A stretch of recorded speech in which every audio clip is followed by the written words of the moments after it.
Cuatro preguntas. De todas formas, comprenderás que tengo tiempo más que suficiente, que te tengo afecto personal y que te agradezco enormemente el interés, pero soy periodista como tú. Entonces, depende de qué quieras hacer con esto, media hora es inaguantable.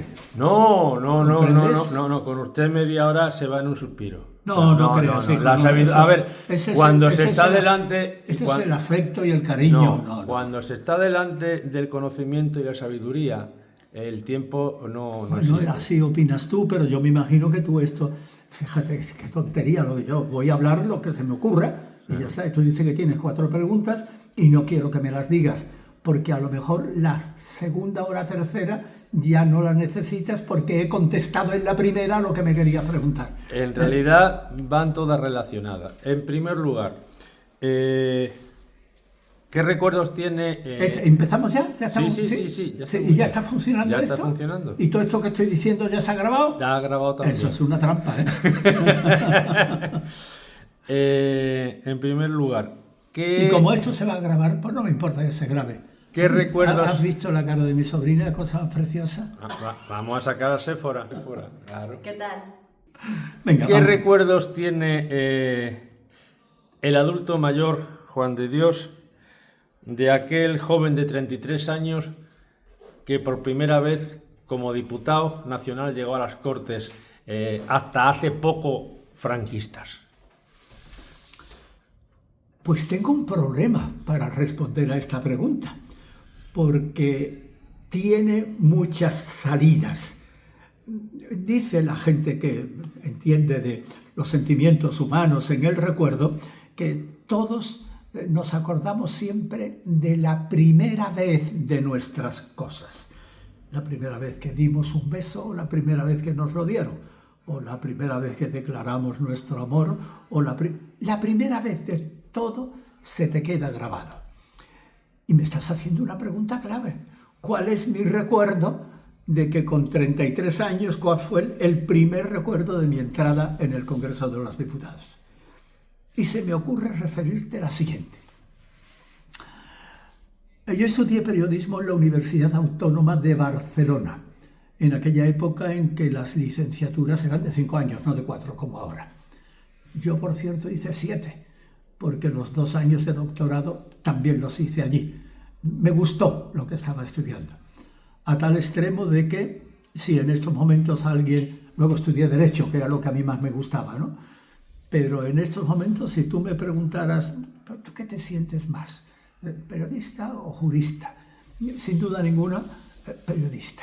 Porque creo tanto en la libertad de expresión que en un sitio, en un país, en un conjunto humano donde la libertad de expresión no existe o está restringida, ahí no hay democracia.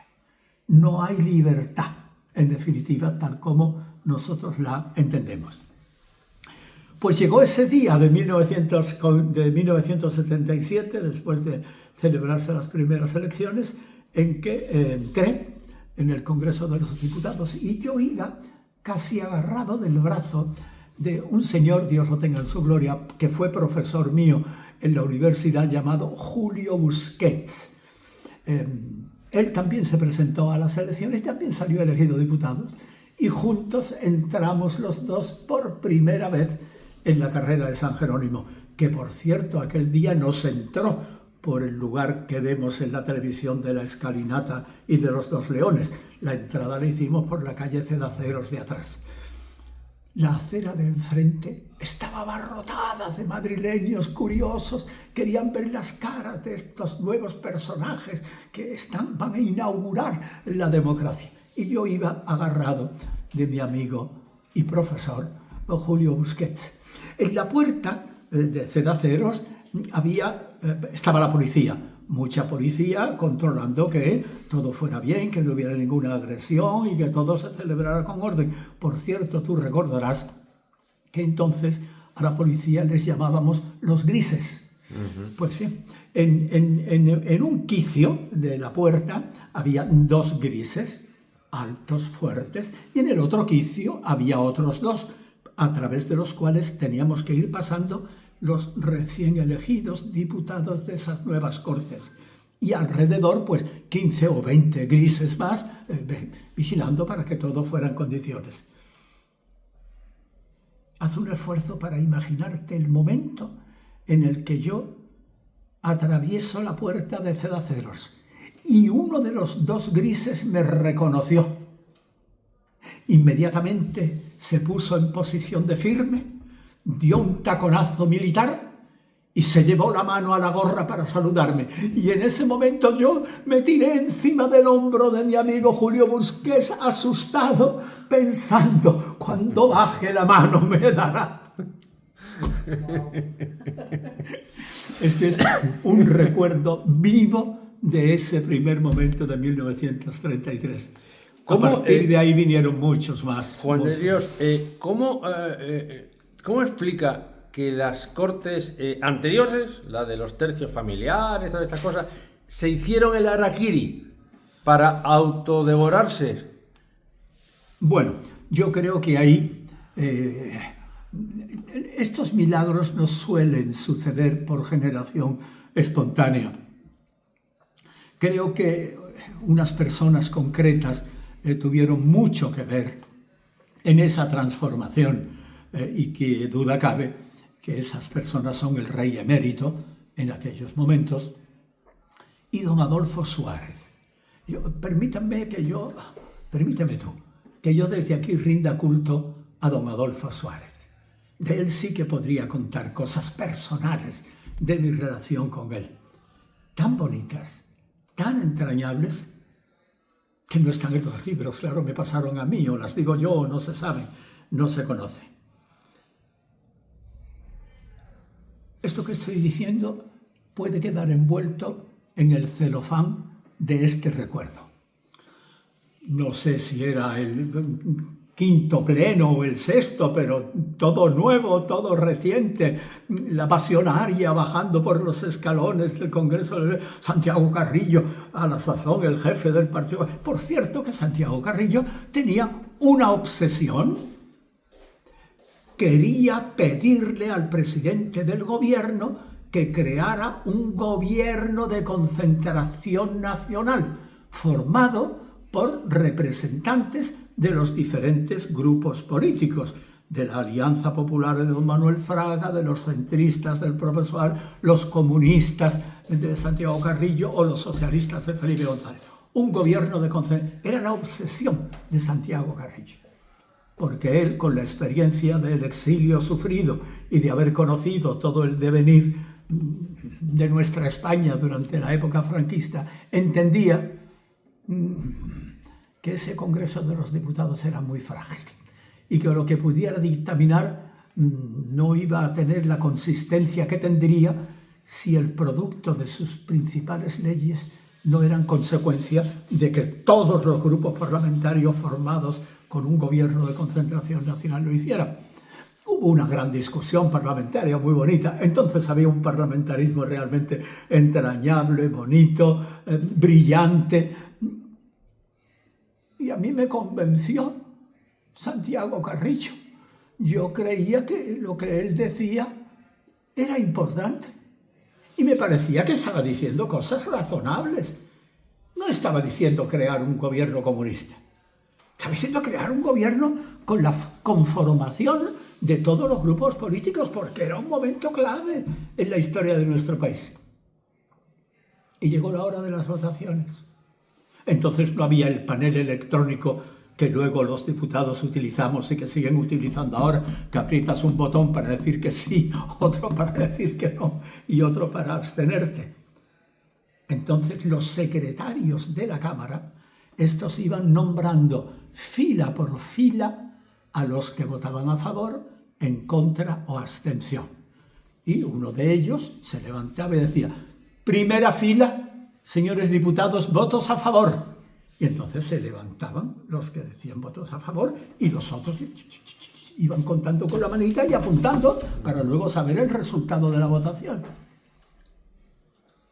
Y así llegó el momento de la fila en la que yo estaba sentado. Y dice el secretario: votos a favor. de la propuesta de don Santiago Carrillo. Se levantaron los 25 diputados comunistas que estaban en esta parte del hemiciclo, todos de pie, el resto de la Cámara, todo el mundo sentado, hasta que les tocara votar abstención o lo que fuera. Pero no el resto de la Cámara. Había un tipo llamado Juan de Dios Ramírez Heredia, que él solo estaba de pie, votando con aquellos 25 en medio de un mar de cabezas, todos sentados, de centro, de derecha, socialistas, y yo solo de pie. ¿Desobedeciendo el mandato del partido? Claro, claro, porque yo estaba conforme con lo que aquel hombre pretendía, y por lo tanto yo quería manifestar que un gobierno de concentración nacional en aquellos momentos era una idea buena y saludable para el país. Imagínate qué espectáculo. Yo recuerdo, me lo pensé mucho hasta que llegó mi fila, que quería ser coherente entre lo que yo llevaba diciendo y pensando durante tanto tiempo. Y sí, al final se impuso lo que yo creía que era lo más justo. Pero, Antonio, te digo la verdad, me temblaban las piernas. Tenía miedo, tenía un ataque de confusión que me hacía estar inseguro. Y en ese momento, ante la expectación que causó mi puesta en pie votando a favor de lo que don Santiago Carrillo pretendía, se levanta el ministro de Trabajo, a la sazón, don Manuel Jiménez de Parga, que luego fue uno de los juristas más importantes de este país, una cabeza privilegiada. Luego fue presidente, nada más y nada menos que del Tribunal Constitucional. Jiménez de Parga. Sube la escalinata hasta donde yo estaba y le digo: discúlpeme, don Manuel, yo he votado en contra. No te preocupes. Vengo a decirte de parte del presidente del gobierno que mañana a las 10 de la mañana te espera en la Moncloa. Digo, ¿qué? Don Manuel, ¿qué? ¿Me van a meter en la cárcel? No seas tonto, el presidente quiere hablar contigo. Bueno, pues no sé, pero estate tranquilo, pero eso sí, no falles. No tenga que ir a buscarte la Guardia Civil. No te preocupes. Efectivamente, ya te puedes imaginar que aquella noche yo no dormí, temblando todo el tiempo. Dios mío, ¿pero qué he hecho para que el presidente del gobierno quiera hablar conmigo? Y efectivamente, me levanté a la hora adecuada, cogí un taxi. Lléveme a la Moncloa. Me llevan a la Moncloa, ya me estaban esperando, la Guardia Civil, los jefes de todos de seguridad. Me llamo Juan de Dios Ramírez Heredia. Sí, señor, ya está aquí apuntado. El guardia aquel llamó a otro, acompaña al señor Ramírez Heredia por los jardines aquellos de la Moncloa hasta llevarme a la puerta principal en la que estaba el presidente del gobierno. Entré, me llevaron hasta ese sitio, hasta el despacho del presidente del gobierno, muy bonito, muy bien. Yo me quedé allí de pie y por una de las puertas laterales entró don Adolfo Suárez. Dios lo tenga en su gloria. Hola muchacho, ¿cómo estás? Y me dio la mano. Pues muy bien, señor presidente, preocupado, porque no sé por qué me llama usted. Supongo que estaréis descontentos de mi votación de ayer. No, hombre, no, siéntate. Él me vio que yo estaba muy nervioso y él no se sentó en su mesa de presidente y yo sentado delante. Se dio cuenta de que tenía que estar cerca de mí para infundirme confianza. Cogió una de las sillas importantes de su despacho, la arrastró con sus manos y la puso en el extremo del sofá, donde él se sentó y yo al lado de él. A ver, cuéntame, ¿por qué votaste ayer con los comunistas? Señor presidente, porque yo siempre he pensado, yo no soy comunista, créame, le dije yo a él, y no lo era, ni lo he sido nunca, ni lo soy ahora. Pero yo creía, y sigo creyendo, discúlpeme, que esa votación merecía la pena ser respaldada. Pero bueno, ya poco a poco iré aprendiendo lo que es la vida parlamentaria y cómo tiene uno que dominar muchas veces sus sentimientos. ¿Sabéis qué me dijo el presidente? Ahí va mi homenaje a don Adolfo Suárez. Mira, Juan de Dios, si tú supieras lo que me hubiera gustado a mí votar lo mismo que votaste tú. Qué bonito. Qué bonito. Porque aquel hombre estaba comprometido realmente con lo que aquello representaba. Si me lo permites, toda vez que esta entrevista es grabada y tú luego eres el dueño de la tijera para cortar y dejar lo que te parezca, voy a continuar lo que todavía pasó. Y esto sí que es una novedad, que si algún día escribo mis memorias porque mis hijos me lo piden, le dedicaré toda una página entera a lo que pasó después de esta conversación con el presidente del gobierno. Entonces, el primero en saberlo. Se abrió una de las puertas laterales del despacho y entró el cuñado del presidente, un hermano de su mujer. Este cuñado, como todos los cuñados, suelen tener mucho poder en las familias. Bueno, pues el cuñado del presidente del gobierno era su jefe de gabinete.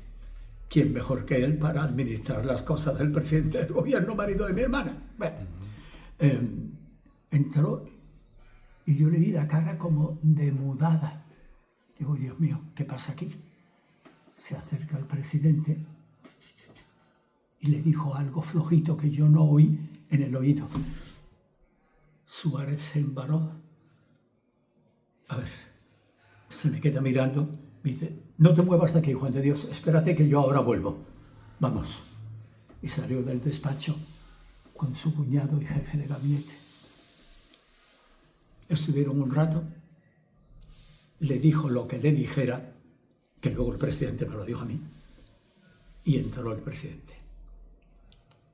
Bueno, Juan de Dios, te dejo, hijo, porque ha ocurrido algo muy grave en la historia de nuestro país. Acaba de aparecer muerto de un tiro en la cuneta de una de las carreteras de San Sebastián, matado por la ETA, el presidente de la Diputación de San Sebastián, que lo había secuestrado la ETA, lo mató. Y en ese momento la primera noticia llegó al presidente del gobierno, que ha aparecido el cadáver del presidente. Se lo dijeron y yo estaba presente. Cuando entró y me lo dijo a mí, tal vez también sería de los primeros españoles en conocer esa terrible noticia. Y con respecto, me dijo él, yo ya me levanté, como en otro cuanto lo siento, señor presidente. Y con respecto al motivo por el que hemos estado hablando aquí, no te puedes imaginar cuánto lo entiendo. Ya te he dicho antes que a mí me hubiera gustado votar lo mismo que has votado tú, pero te voy a decir una cosa. El momento que estamos viviendo en España es tan duro, tan difícil, hay que hacer tantos equilibrios que... Y me dijo lo siguiente, que es una metáfora, no puede ser verdad, literalmente, pero él me lo dijo tal como yo lo voy a repetir ahora, que un día, hablando de las tensiones que hay en el país y del ejercicio de gobierno que tenemos que hacer desde aquí, un general que estaba sentado ahí donde está tú, sacó el sable. Es evidente, quiero pensar que ningún general le saca el sable al presidente del gobierno, es una manera de hablar, una manera de decir, estamos viviendo momentos muy duros y muy difíciles. Supongo que te das cuenta ahora que con tu tijera evitarás este rollazo impresionante que acabo de... Porque esto no habrá luego que lo escuche. En absoluto. Entonces, Juan de Dios, estás conmigo en que aquella constitución fue una constitución vigilada por el sable. No. A ver, sin duda ninguna, los antidemócratas y los que pudieran añorar una época en la que a ellos su personal ideología o sus intereses personales y económicos les iban bien, pues estarían descontentos. Pero no, y lo digo además con conciencia. Esto no me lo has preguntado, pero yo creo que te lo debo decir como respuesta a lo que me acabas de decir. ¿O pensabas preguntarme si yo estaba en las Cortes el día que entró Tejero? Eso venía luego, pero no nos va a dar tiempo. No nos va a dar tiempo hoy. Ya habrá otro momento. Pues ahora es el momento de decirlo, porque esto responde mejor que nada a tu pregunta de si la nueva democracia estaba o no vigilada por los militares. Sin duda ninguna, la presencia del teniente coronel Tejero en las Cortes era un testimonio y la mejor respuesta a tu pregunta. Había un segmento militar o de las fuerzas del orden o una parte de la Guardia Civil que no quería la democracia y que por eso intentaron dar un golpe de Estado. Lo recordaré mientras viva, porque pasé mucho miedo, como comprenderás, cuando Tejero empieza a pegar tiros, que por cierto, las balas que se tiraron al techo, se ha reparado el techo del Congreso, pero los agujeros los han dejado, no los han tapado, como testimonio de lo que un día pasó. Y no murió nadie en aquel tiroteo porque Dios fue bueno, porque algunas de las balas de algún guardia que disparó hacia abajo entraron en la rejilla del aire acondicionado del público que está sentado arriba de la cámara. De esa bala que entró en la rejilla sube un palmo más y le da a la persona que estaba sentada allá arriba. O sea, realmente fue un milagro. ¡Todo el mundo al suelo! ¡Todo el mundo al suelo! Y todo el mundo al suelo. Y yo pensé, ¿a qué suelo? Si aquí no hay suelo. Claro, si la estructura del Congreso de los Diputados de entonces era, no como ahora que todos los diputados tienen su buena silla, tienen su tablero importante, tienen un ordenador cada uno. Ahora se puede trabajar. Las Cortes de aquella época estaban solo para votar, para decir sí, conforme. Eso sí, había una tablita con una bisagra que servía para poner el cenicero y el paquete de tabaco. No había más. Mis rodillas, sentado yo en mi escaño, chocaban, de verdad, literalmente, tenía que aguantar un poco contra el respaldar de la bancada de diputados que estaban delante de mí. ¿A qué suelo? Todo el mundo al suelo, ¿a qué suelo? Perdón, ¿se fumaba entonces Sí, dentro del hemiciclo? Se fumaba. Yo he fumado dentro del hemiciclo durante algunos años. Entonces fue Gregorio Peces Barba el que dijo, ya no se fuma más aquí. Y ya no fumamos más. Bueno, pues ocurrió que todos estábamos igual. Por cierto, en el Congreso de los Diputados, entonces y ahora, los diputados no nos sentamos por orden alfabético, que parecería lo lógico. Nos sentamos por orden de provincias. Las provincias de tal juntito, la provincia. Yo era diputado por Almería, por lo tanto tenía a mi lado los diputados de Asturias, que por orden alfabético me correspondía. Don Gregorio Peces Barba estaba sentado en el extremo de una de esas bancadas y él, todo el mundo al suelo, se tumbó hacia allí. Y los demás, igual que en mi bancada, como las fichas de dominó, cuando se le da una clac, clac, clac, clac, caen todas, pues para donde cayó Peces Barba, para ahí caímos todo el mundo. A mi lado, a la derecha, estaba sentado un diputado, gracias a Dios todavía vivo, que si él ve esta entrevista dirá, ya va Juan de Dios a contar otra vez lo de aquella noche, sí, llamado José Antonio Amate, que era el líder de la UGT de Almería, era el que estaba sentado a mi lado. Todo el mundo al suelo, teniendo que... Yo pasé mucho miedo en ese momento, porque estaban disparando los guardias. Digo, ¿en qué momento me iba a entrar la bala a mí por detrás? Y me acordaba de mis hijos que eran pequeñitos. Y digo, joder, ahora mis hijos quedarse sin padre. Y yo siempre... Pues tenía ese miedo. Y bueno, caí para allá, pero claro, la estrechez era tan grande que mi cara cayó literal y realmente encima del culo de José Antonio Amate. Y claro, él estaba para allá y yo con mi cara sobre el muslo del culo de José Antonio Amate, y mientras sonaban los disparos, claro, el que estaba a mi lado no puso su cara encima de mi culo, pero la puso muy cerca. Hasta que dejaron de disparar. Entonces Tejero dijo, ya se pueden ustedes sentar, pero las manitas que yo las vea, que yo las vea, dijo el guardia. Todos levantamos las manitas, las pusimos delante del asiento que estaba delante. Estuvimos 18 horas allí secuestrados, 18 horas. Tengo más anécdotas para contar cosas de esas 18 horas, pero evito la prolongación de esta entrevista. Tan solo quiero decir, esto sí, para terminar, que pasé mucho miedo. Aquello fue realmente muy duro. Viví esa experiencia y quiero decir y rendir culto de aquí también al vicepresidente del gobierno, que era un militar. Gutiérrez Mellado. Gutiérrez Mellado. La imagen de Gutiérrez Mellado cuando se puso de pie y un guardia, ahorro el calificativo, sin respetar que era un hombre anciano, porque Gutiérrez Mellado en ese momento debería tener casi 70 años ya, lo cogió para tirarlo al suelo.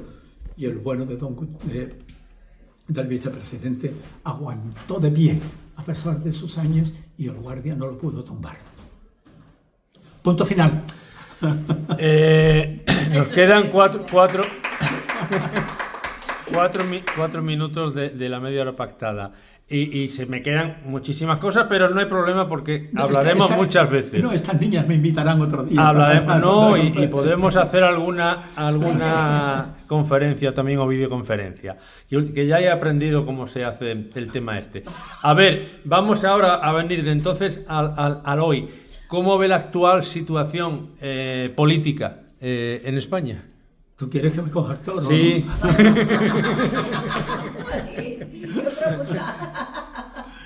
A ver, la veo muy difícil realmente.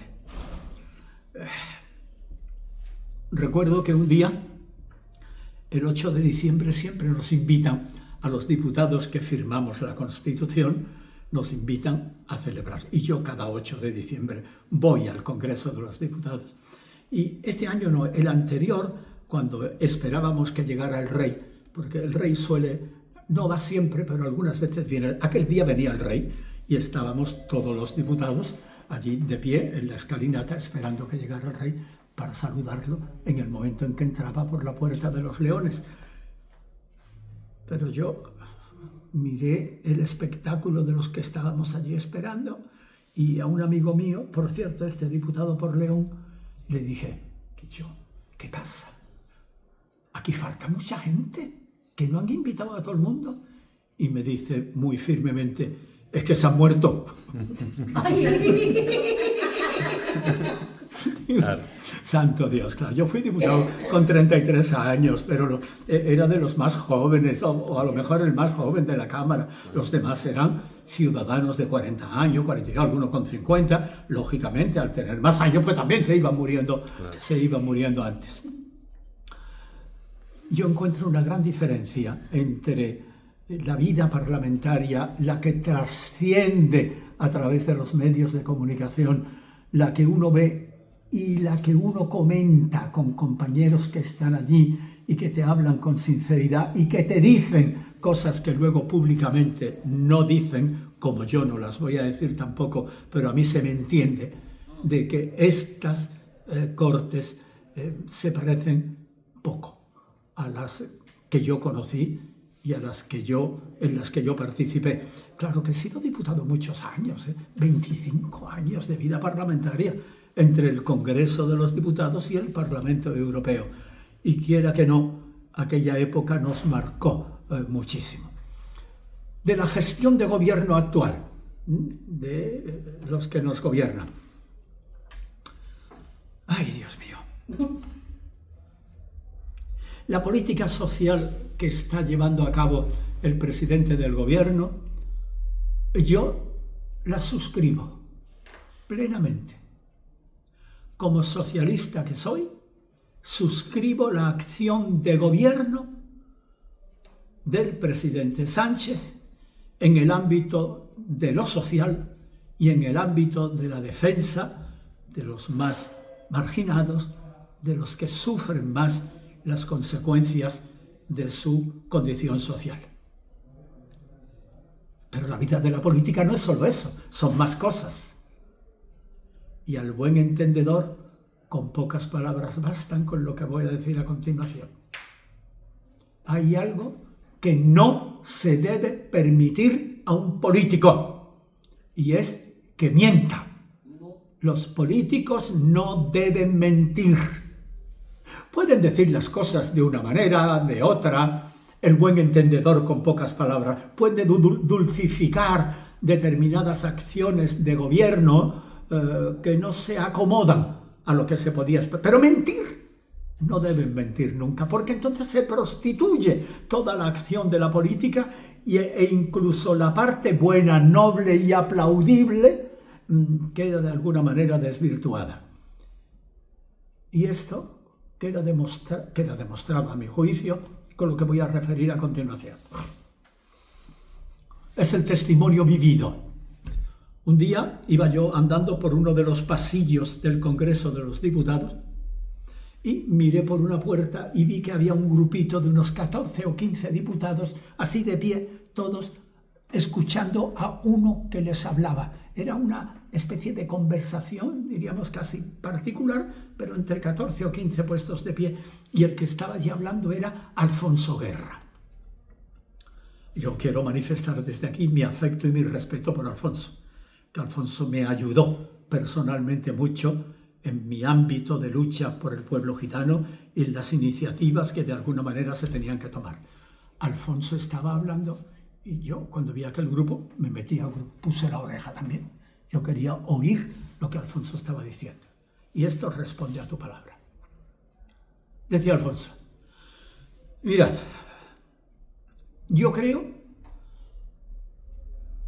que si nosotros cumplimos lo que prometemos en la campaña electoral y la gente lo entiende y les convence nuestras propuestas, nos votarán siempre, toda la vida, años tras años.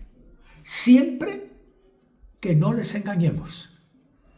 Y si entre las 20 cosas, digo 20 o 45, para que me entiendan, si entre las 20 cosas que decíamos que íbamos a hacer si gobernábamos, se acaba la legislatura y hemos hecho solo 12 y hay 8 que no las hemos hecho, si lo explicamos, no si engañamos a la gente, si lo explicamos y damos las razones verdaderas por las cuales esas 8 cosas no se han podido hacer, la gente seguirá votándonos.